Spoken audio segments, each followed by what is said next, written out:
એક મહત્વના સમાચારની રાષ્ટ્રપતિ દ્રૌપદી મુર્મુના હેલિકોપ્ટરમાં ખામી સર્જાઈ। ટેકનિકલ કારણોસર એકતાનગર હેલિપેડ પર ન ઉતર્યું હેલિકોપ્ટર।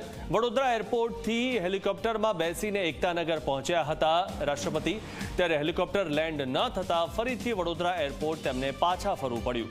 વડોદરા એરપોર્ટથી બાય રોડ એકતાનગર જશે રાષ્ટ્રપતિ, ત્યારે રાષ્ટ્રપતિ બાય રોડ જવાના હોવાથી વહીવટીતંત્રમાં અચાનક દોડધામ મચી ગઈ છે। વધુ માહિતી મેળવી અમારા સંવાદદાતા રવિ અગ્રવાલ પાસેથી। રવિ, જે રીતે વડોદરામાં રાષ્ટ્રપતિએ ટૂંકું રોકાણ કર્યું હતું ને ત્યારબાદ એકતાનગર જવાના હતા, પરંતુ તેમનું જે હેલિકોપ્ટર છે તે એકતાનગર ન પહોંચ્યું, ત્યારે તેમને પાછું વડોદરા આવવું પડ્યું છે। શું વધુ માહિતી?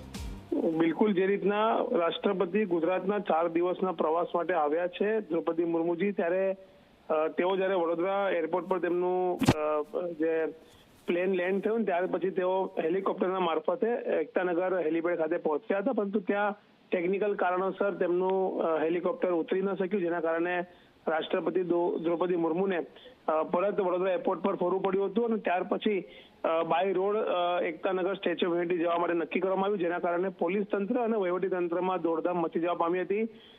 હેલિકોપ્ટરમાં ટેકનિકલ ખામીના કારણે રાષ્ટ્રપતિનો જે કાર્યક્રમ છે તેમાં પણ વિલંબ થયો હતો, સાથે જ તેમના કલાકો પણ બગડ્યા છે।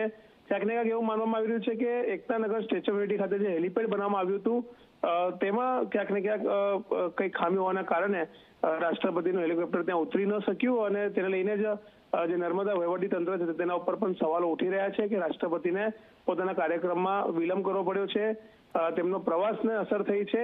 ત્યારે માહિતી એવી મળી રહી છે કે વડોદરા એરપોર્ટથી બાય રોડ તેઓ સ્ટેચ્યુ ઓફ યુનિટી જવા માટે નીકળી ગયા છે અને થોડીક જ ક્ષણોમાં તેઓ સ્ટેચ્યુ ઓફ યુનિટી ખાતે પહોંચીને પોતાના કાર્યક્રમમાં તેઓ જોડાઈ જવાના છે। જી મિથુન। જી, આભાર રવિ માહિતી આપવા બદલ।